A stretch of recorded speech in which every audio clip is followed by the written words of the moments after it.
The image of the sheep and the sheepfold in the gospel today would be easily understood by the Palestinian people, because one of the primary occupations was being a shepherd and taking care of the sheep.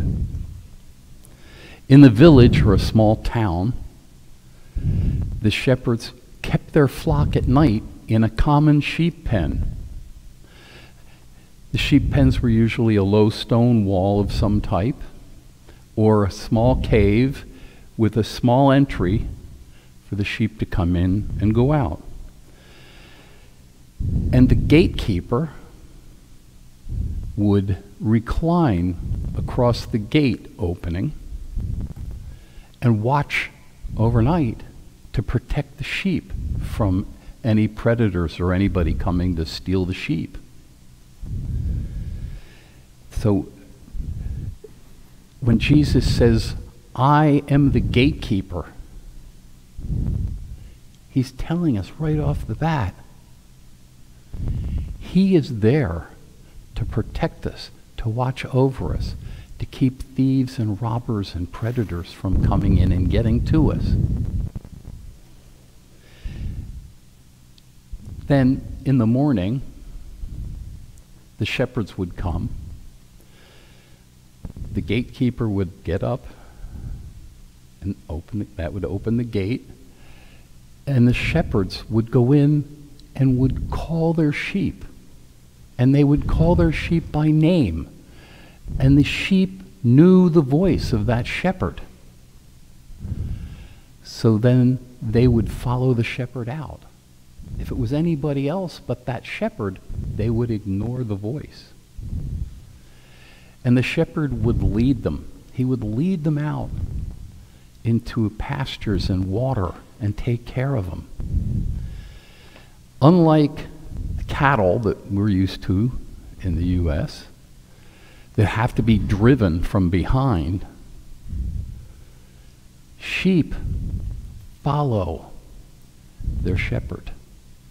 Their shepherd leads the way and shows them the way. Jesus is the way.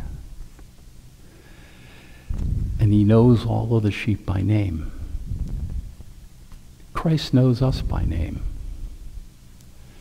When we were baptized into the family of Christ.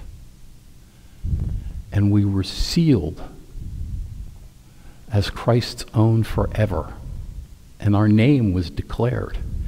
Christ knows us by name and calls us all by name. When he calls us, he leads us, like we heard in the psalm. The Lord is my shepherd, I shall not want. He makes me lie down in green pastures and leads me beside still waters. He revives my soul and guides me along the paths for his name's sake. Jesus is the good shepherd. Out of love for us all, he is calling us all by name to follow him. And he will lead us and take care of us.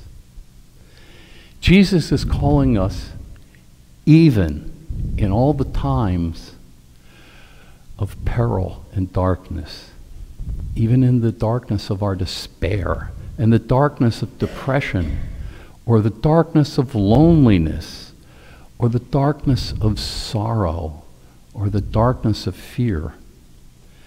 Christ is always there, calling us to the light of God, wanting to open up the way for us, to lead us out of those troubles and lead us back into the good pastures and the good shepherding areas. And I know that we all have our dark times. One of my dark times was when my father died after a long illness. And I was really upset and angry and just lot of sorrow. My father was one of the gentlest and safest people I've ever known. And to lose that struck me deeply. And I know God was calling me, but my eyes weren't open and my ears weren't listening.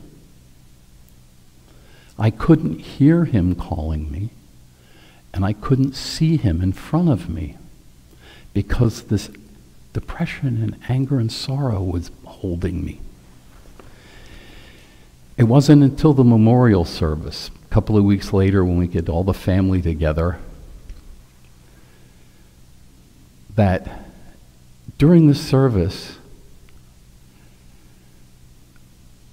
just like the disciples on the road to Emmaus, when their eyes were closed and they didn't see Jesus walking with them, until the actual celebration and the breaking of the bread,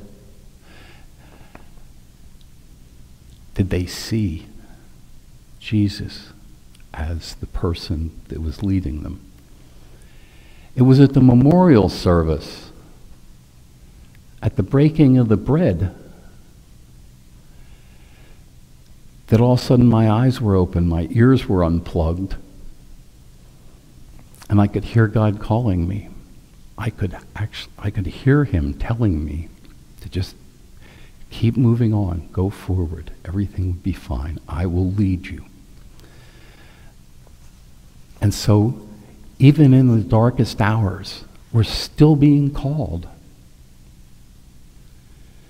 What we have to do is we have to allow our eyes to be opened and our ears to be unplugged so that we can hear the call of Jesus and then see him. Every time we celebrate the Eucharist, and Father Craig consecrates the host and breaks it, I look up at it and pray that I see Jesus and that my eyes are opened and I can hear the call of God for me.